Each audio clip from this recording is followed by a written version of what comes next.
have your consent conversations on a walk in public. Have your consent conversations at a coffee table huddled together.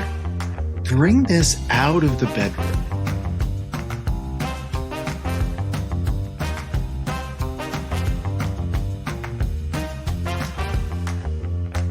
Hi, this is Eric Fitzmedrud, and you're listening to Expansive Intimacy with Jim Young.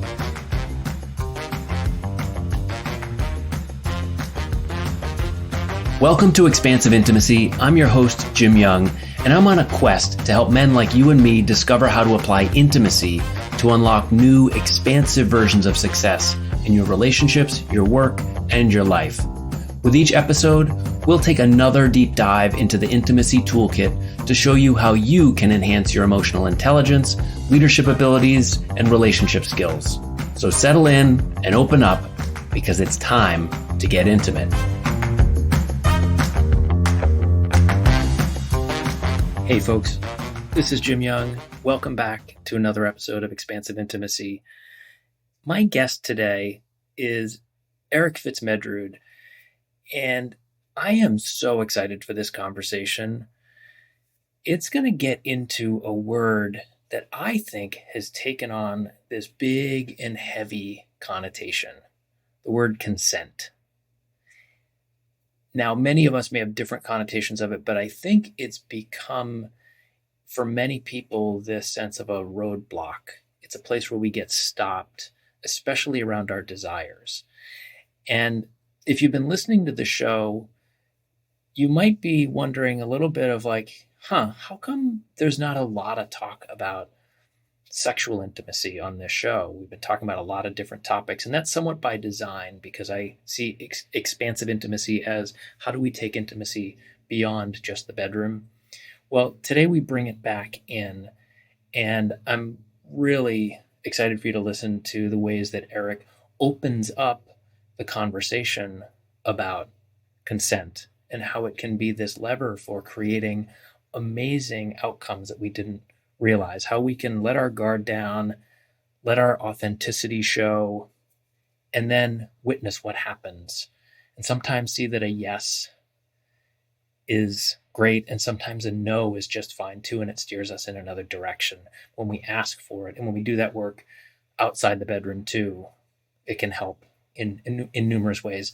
So Eric Fitzmedrud is a therapist in the San Francisco Bay Area. He specializes in relationships and sexual issues, kind of no surprise.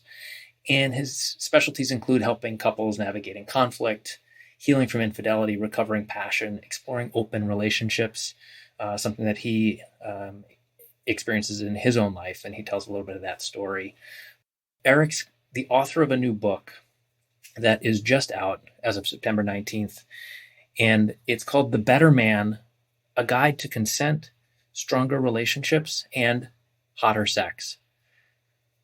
I think there are a lot of guys out there who could benefit from listening to this show and also reading that book, because all of those things, stronger relationships, hotter sex, and how do we use consent to do that so we can be better men for ourselves? We're going to dive into all of that right now with Eric Fitzmedrud. Hello, Eric. Welcome to Expansive Intimacy. I'm excited to have you on the show. I'm very excited to be here.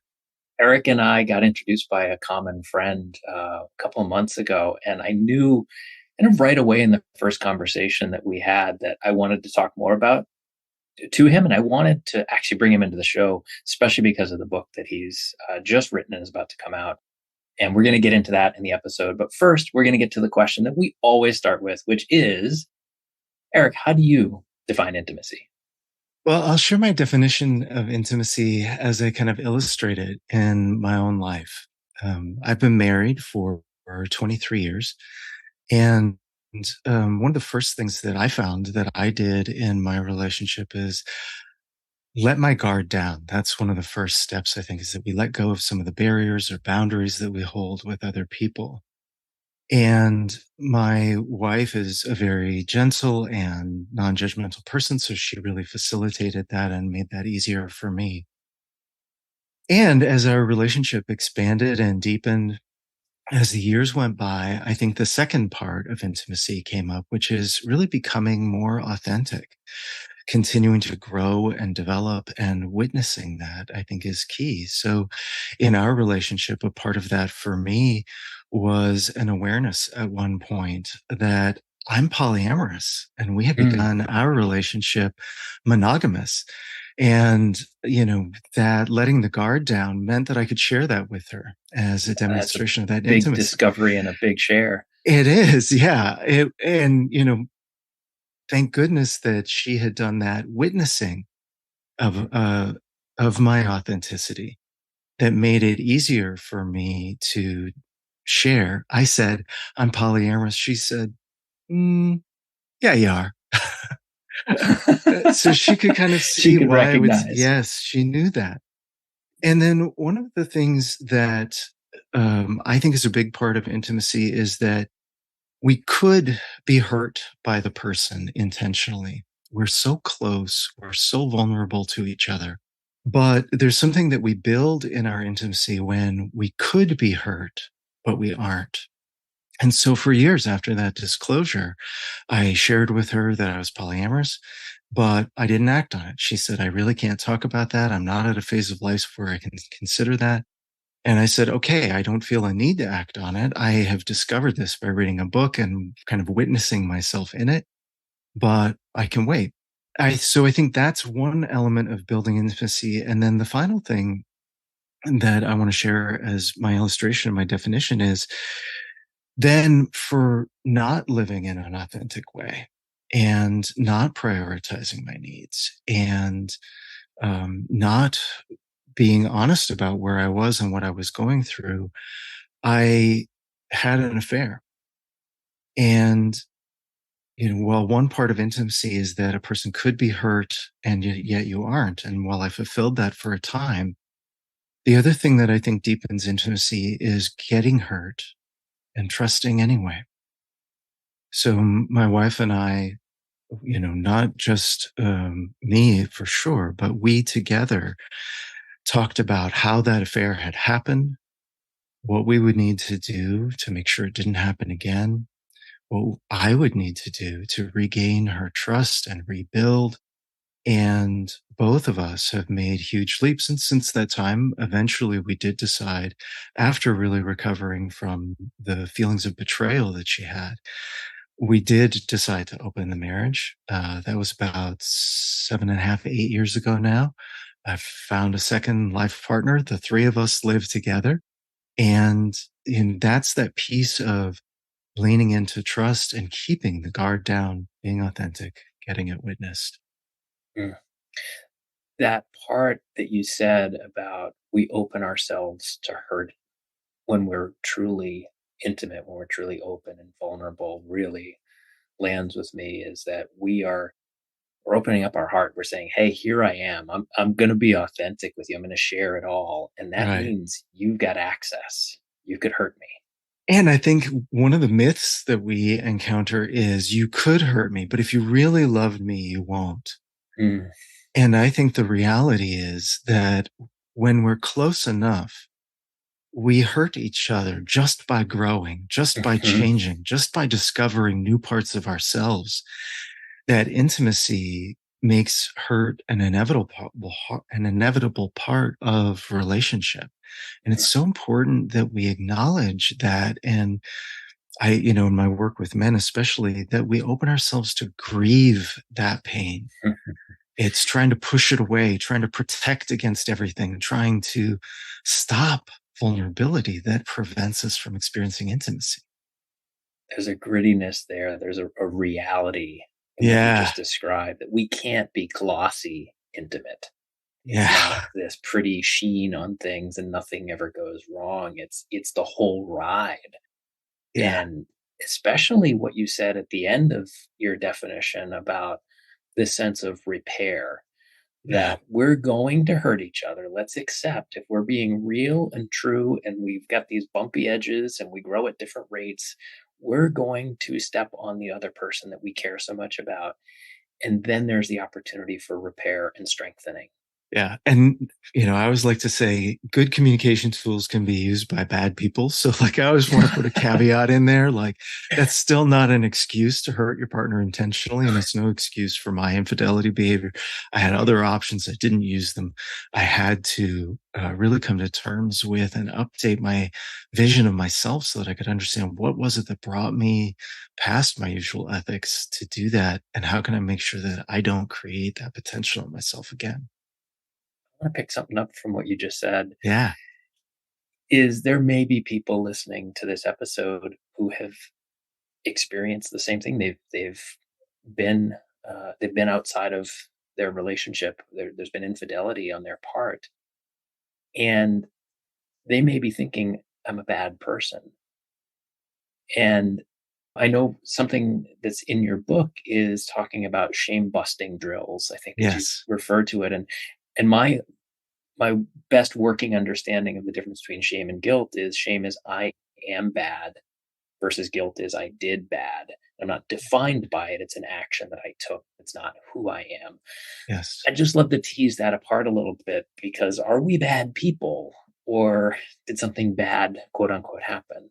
I think that this is, it's embedded deep in my book in a number of ways, including directly in the title. This is why I say The Better Man as an aspirational title of becoming rather than a definitive statement of good, bad, better than before and now, as good as I can be, but more like always becoming better, always striving.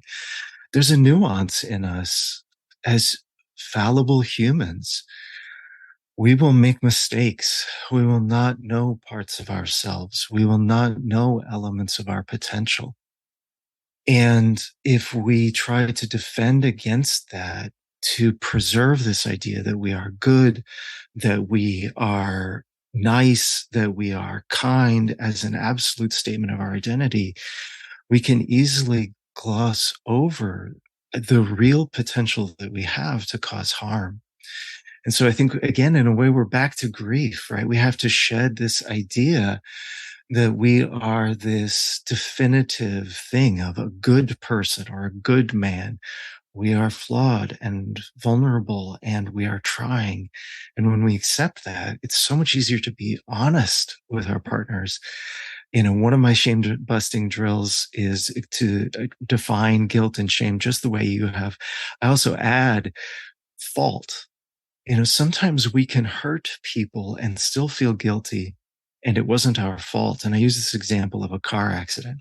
We could have been following all the speed limits, all the traffic rules, and we could still get in an accident. And it might not be our fault. And it's important very much that we not go into shame about that, but we might still engage constructively in guilt.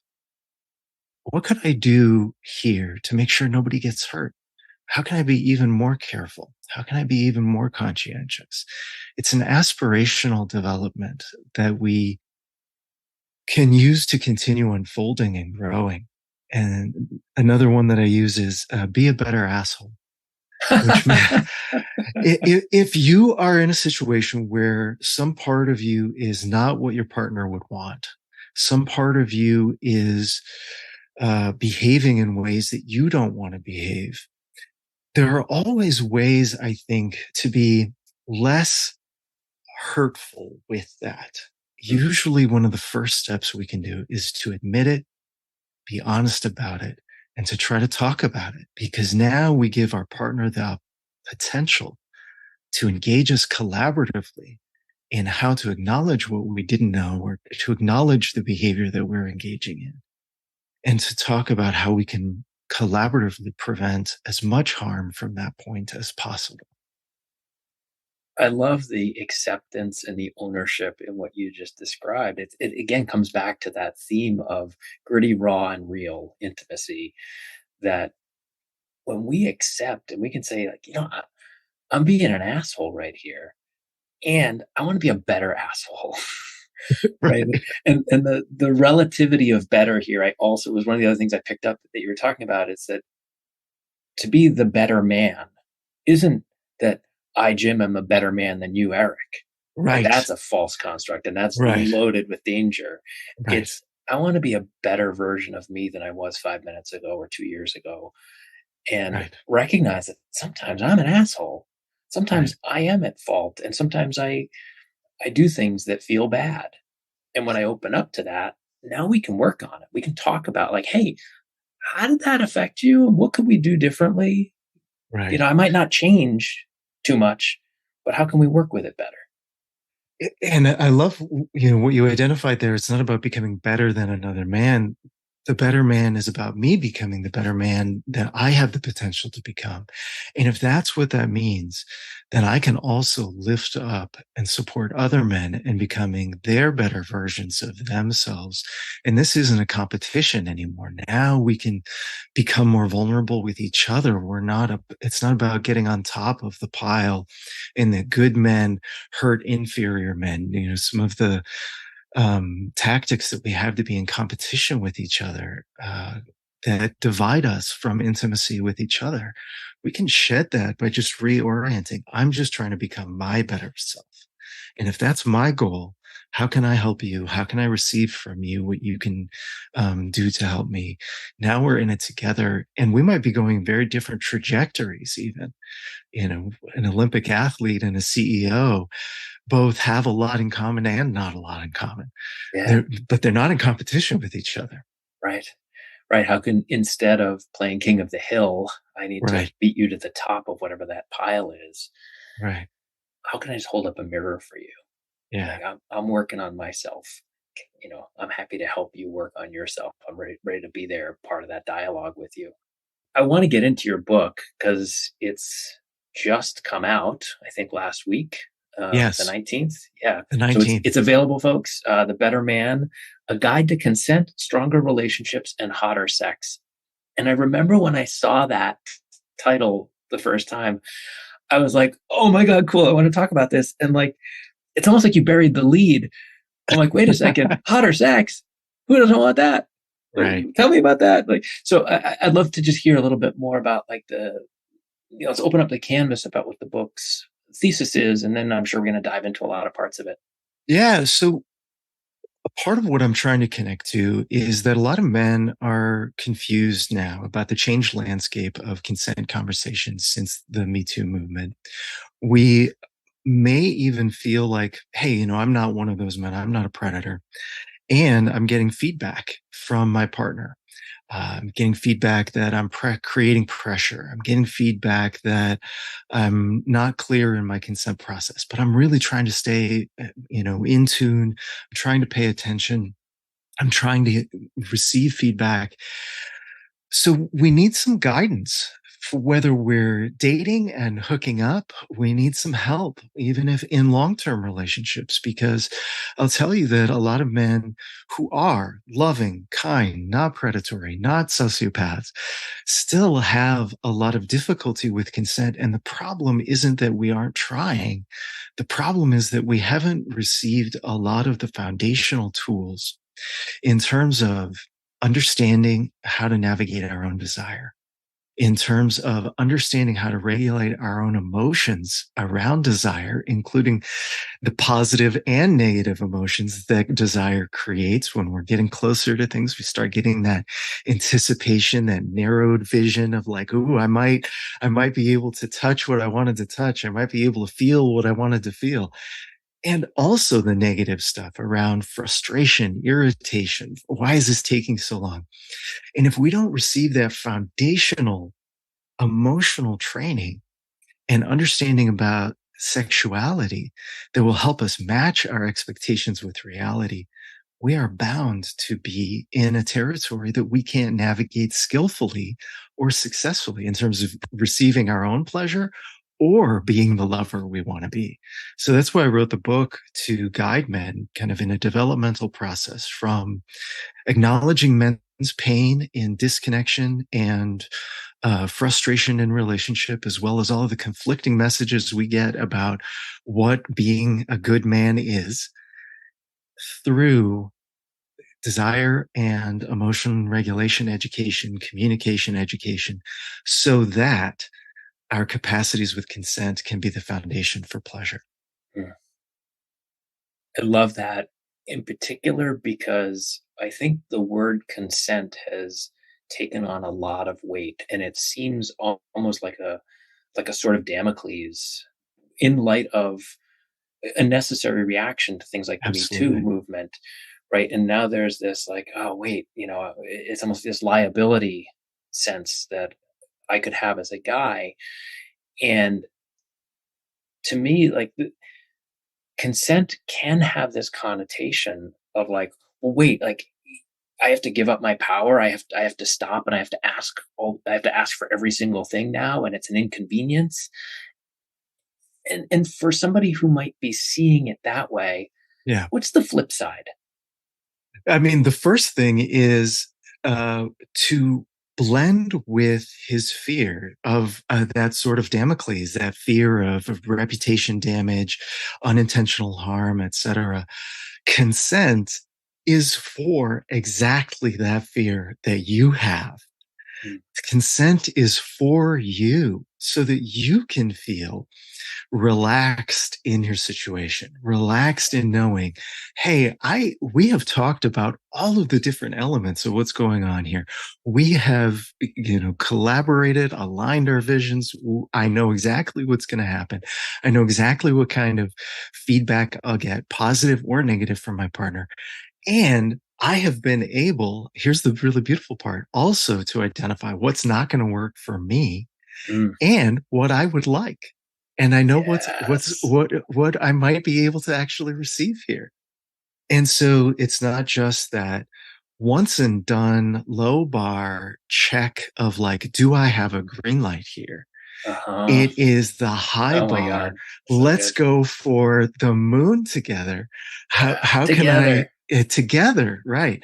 How can we explore fantasies, kinks, desires that we maybe have never felt comfortable and safe enough to share with another person?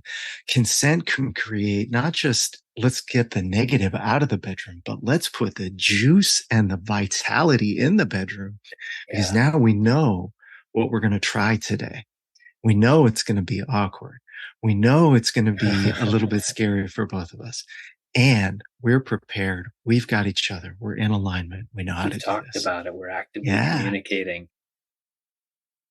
Hey guys, it's Jim. Thanks for listening to the show. If you're enjoying these episodes and are wanting to bring a little bit more of those relational skills into your work and your life, get in touch. I keep a couple of slots open for one-on-one coaching with guys to help them develop their emotional intelligence, their relationship skills, their leadership ability, all so that they could live the most successful and happy lives possible. Just email me at jim@thecenteredcoach.com. We can have a short call to see how I might be able to help you. I think the thing I love the best about your answer on that is I realized that in my framing, whether you caught it or not, but in my head, I recognize that I'm asking that question from a total heteronormative, monogamous male perspective of like, I'm the guy, I ask for sex and I'm Right. looking for the green light. That's what consent means. And I like to think I'm a little more nuanced than that. Yeah. But I think, asking that question from that perspective and then hearing your response that, of course, consent is a two-way street. Yeah. We're asking each other. We Yeah. get to say what's okay for us. So does our partner, whatever gender they might be, whatever partners there may be involved, that it's about putting us all on level playing fields. And this is a big part of my book too, that whatever for men, there's a lot of sexual shame that we have. We get all these Yeah. messages. Men only want one thing. Men are dogs. Men are dirty. Men want horrible, Think about misogynistic it all the things. time. Yeah. And, you know, there's a liberation that we can receive in engaging our consent processes, which is that we can understand and reclaim our sexuality for ourselves. Mm, Number one, including number one, understanding that fantasies don't have a moral quality on their own. They're mm, thoughts in the mind. And many of us have fantasies of things that we would not actually want to do for real. And in the pretend space with a partner of like, I would like to behave as if Uh-huh. I was doing this to you, or I would like to behave as if you were doing that to me. And that sounds really hot. What do you think?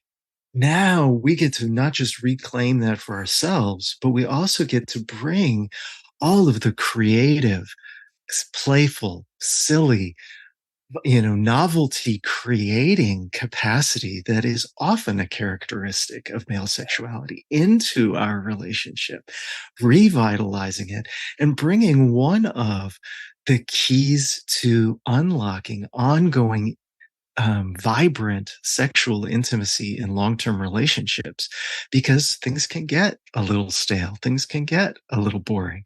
But if we men in our relationships are bringing that, well, you know, I have this thing that I haven't shared with you before. You've been a loving and non-judgmental partner for my fantasies and thoughts before.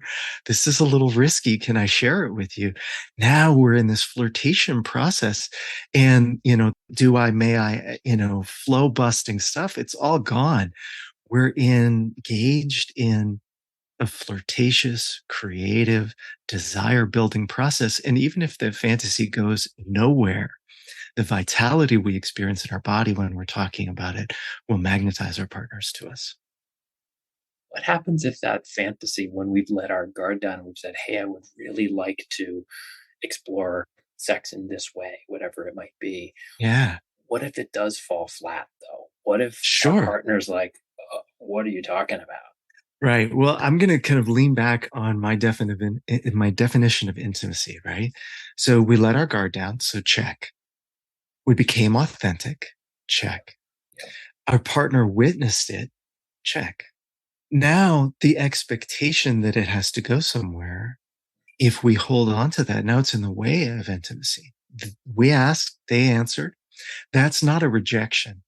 Mm, And that mm, rejection experience is something that I really like to talk about a lot, because when we receive a no, that doesn't mean a no to us, a no to everything, a no to, the next time. A no means no to this, in this situation, to the way you asked. Emily Nagoski has a great set of 3 questions about that kind of no and reframing our expectations around, have I put in the right effort? Is this the right goal? And do I have the right expectation of how much effort it should take? mm, And those 3 questions can really help people reframe the idea of rejection. And if you understand, like, no two erotic landscapes are going to have a perfect overlap in the Venn diagram, then your partner's no can just be a no, thank you. mm. It's still okay for you to have that Not right fantasy. now. Yeah, It could be, and it might be a no forever to that fantasy. sure. That's not a thing your partner's going to engage in. Yeah, And where are all the other yeses?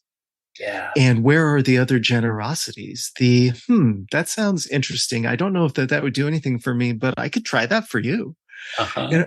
And we can reframe our approach from emphasizing the no's we got, maybe around the edges, to the gratitude and celebration of the enthusiastic yeses, and also the curiously exploratory, not maybe, but the curious and exploratory.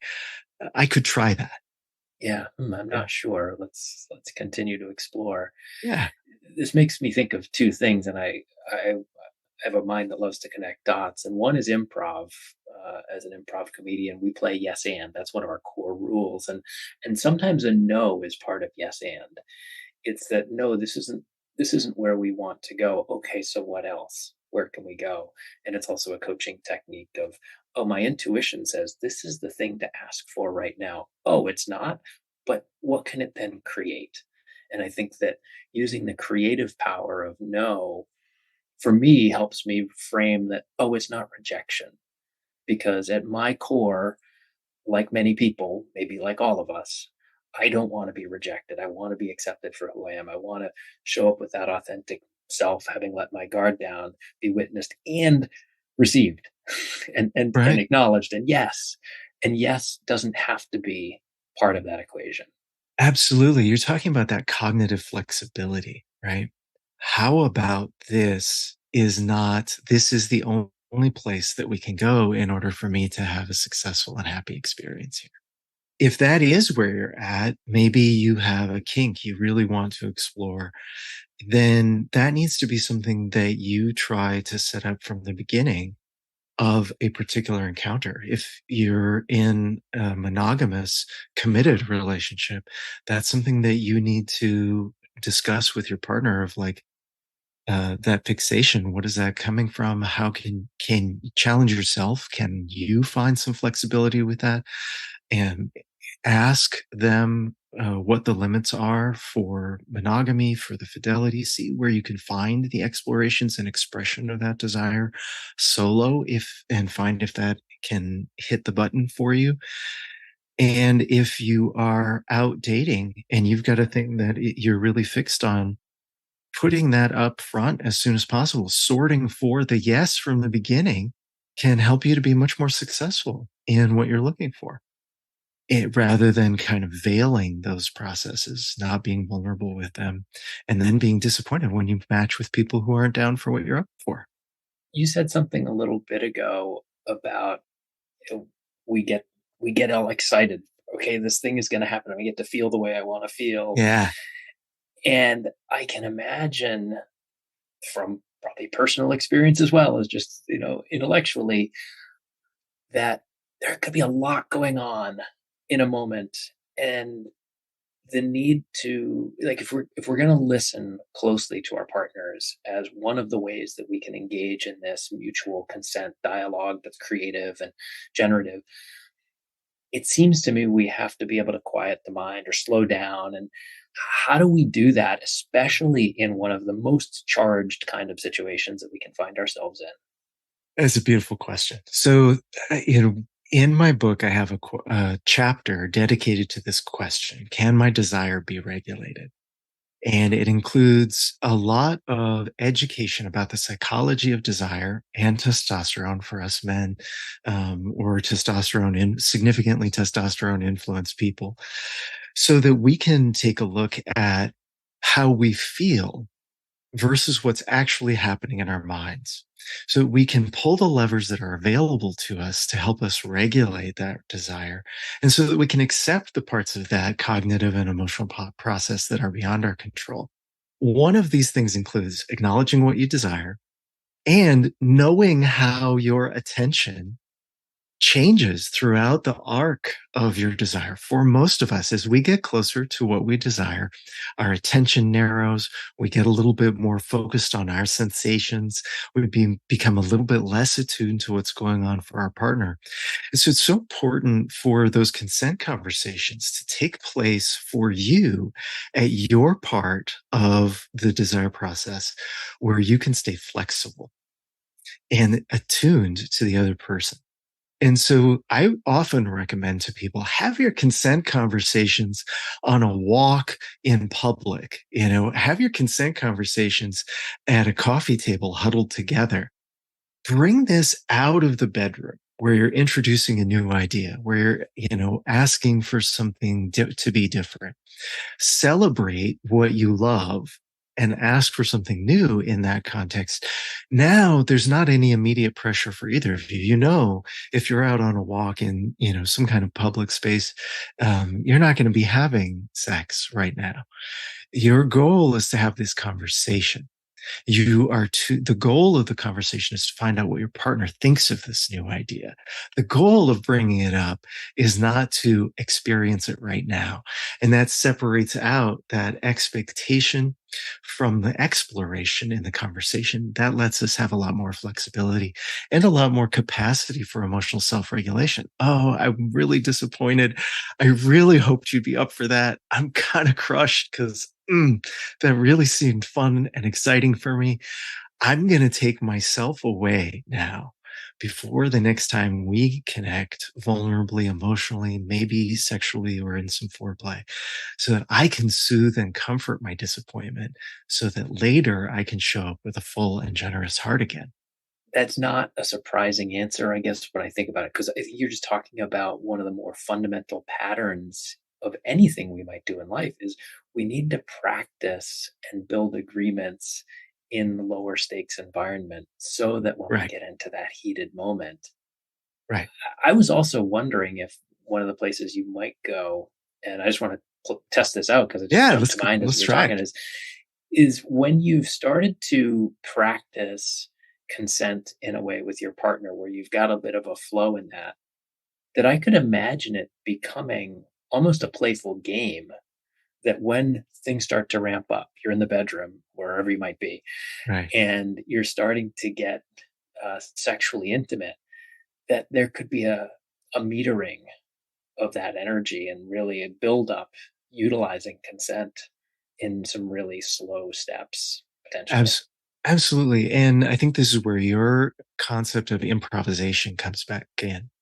So if you're in a long-term relationship where you have a standard repertoire and you are engaging in that repertoire, you have the opportunity to engage in improvisation within those bounds. And a part of that is monitoring consent, that little glance that says, are you okay? You know, staying tuned in, and maybe even a little verbal check-in that says, this is great for me. How are you doing? You know, it doesn't need to enter a flow, but there are these little ways we can monitor consent verbally, attentionally, paying attention to our partner's breathing, muscle tension, their openness relative in any number of ways, including the loss of muscle tone that could come if we have a partner who happens to be somebody who shuts down when things get really overwhelming emotionally for them. That loss of muscle tone is just as important to stay attuned to as rigidity or closing up. And so use an example from Everyday Feminism, which is a web comic that talks about this idea of a consent castle. You know, when you are building a house, you put on your vest, you put on your safety gear, you have all the protocols for OSHA. That's your consent process. And when you're in a long-term relationship, you might build a house. And most of the time, you know which room you're going into and what's going to happen in those rooms. And you've talked about it fairly openly and fluidly. You're not carrying all of your consent gear, all of your safety gear, your hard hat and your safety vest in that situation. But if you're going to build an addition to that house, you got to Uh-huh. put all that safety gear back on. Yeah. The link to improv was clear to me in that because so much of what we do when we are doing well in our improv shows is we're paying close attention to subtle things. It could be a glance, it could be an expression, it could be a posture. And that when we do that in our sexually intimate connections, there's so much rich information available for us if we can slow ourselves down and really open up the aperture and pay attention. I want to ask you one other question. I'm going to kind of use that rooms analogy that you just Yeah, used because we've spent all of our time so far talking about all of these wonderful skills and how they apply in a romantic sexual relationship.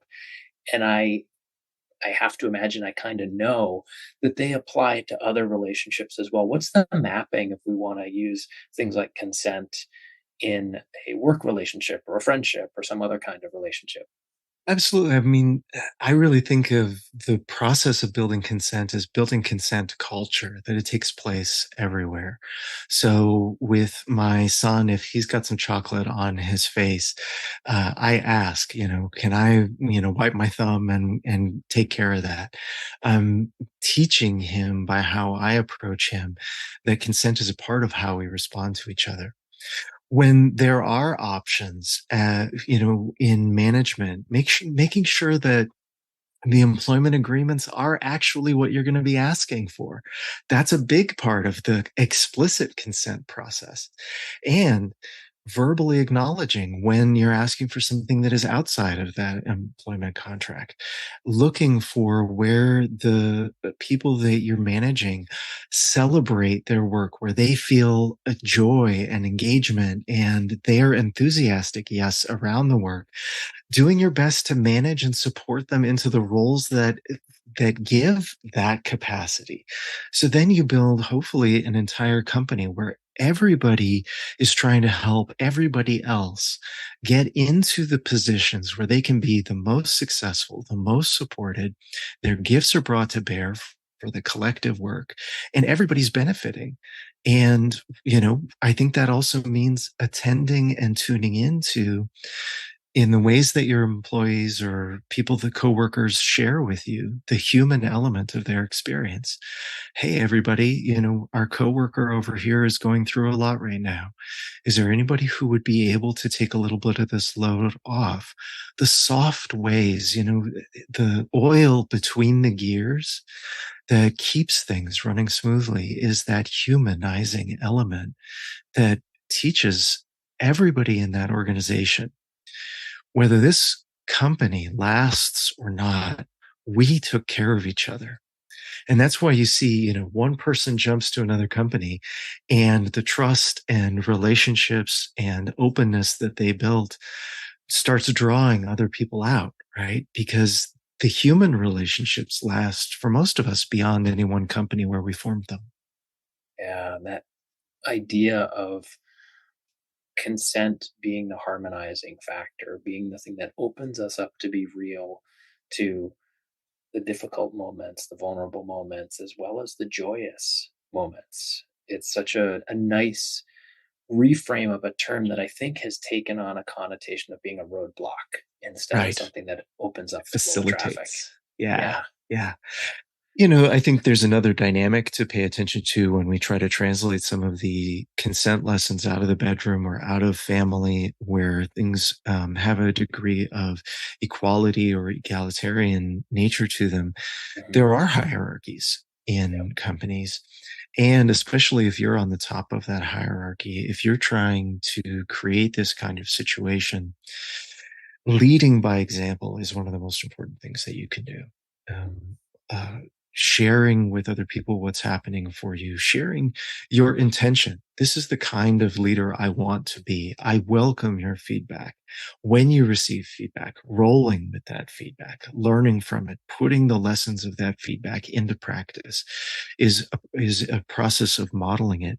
And keep in mind that, especially for people with any kind of marginalized identity, or whether it's racialized identity or something else, being vulnerable and sharing their personal lives may feel an order of magnitude more Feel out vulnerable. of So they reach. may Yeah. not they may not join in that. And that doesn't mean that they're not showing up as a real human being either, that they're Yeah. not really there for that work. And so It may receive. mean as leaders, we haven't done enough work to create the safety for that yet. Maybe, but I also would challenge people to acknowledge that if you have a person with a marginalized identity, even if you are a justice-oriented, safer, self-aware, maybe even if you are a person with a marginalized identity yourself or the same marginalized identity, that may not be enough for the person in that situation to shed the fears of hierarchy being used against them that they have endured for much of their life. So accept what's being offered. Mm. Receive the yes that is there instead of focusing on the no that isn't, right? We're Yeah. still engaging with that in a Yeah. consent oriented way. Yeah. They are showing up authentically. Mm. I love the nuance there, and some of that is even intergenerational, right? It's years Absolutely. and decades and of history that's affecting folks there. Eric, this has been such a fantastic exploration. I really love being able to take the conversation into and out of the bedroom and talk about a topic that I think doesn't always feel approachable to folks. And you do such a wonderful job of making it approachable with your stories and with with all the flexible ways. So I'm excited for your book to get out where people can read about these tools specifically that you have in there, as well as stories and how this all connects. Where can people find you? Where will they be able to pick up a copy of the book? What else would you like to share with the world? The book's available wherever books are sold. You can find me at drericfitz.com. There's a book page there that you can find a link to your favorite sellers. And you can find me on social media at Dr. Eric Fitz. It's DRERICFITZ. Yeah.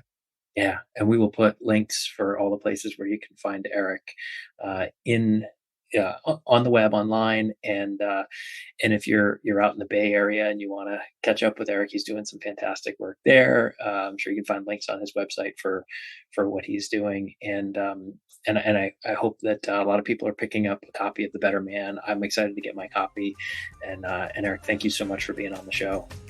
Thank you for having me. It's been a really enjoyable, intimate conversation. Hey, thanks for tuning in today. I really look forward to seeing you next week on Expansive Intimacy with me, Jim Young. I'd also love your help with expanding intimacy even further. Would you take a minute right now to rate the show and write a review? It's the best way for us to bring more people into the conversation. Thanks so much, and I'll see you next time.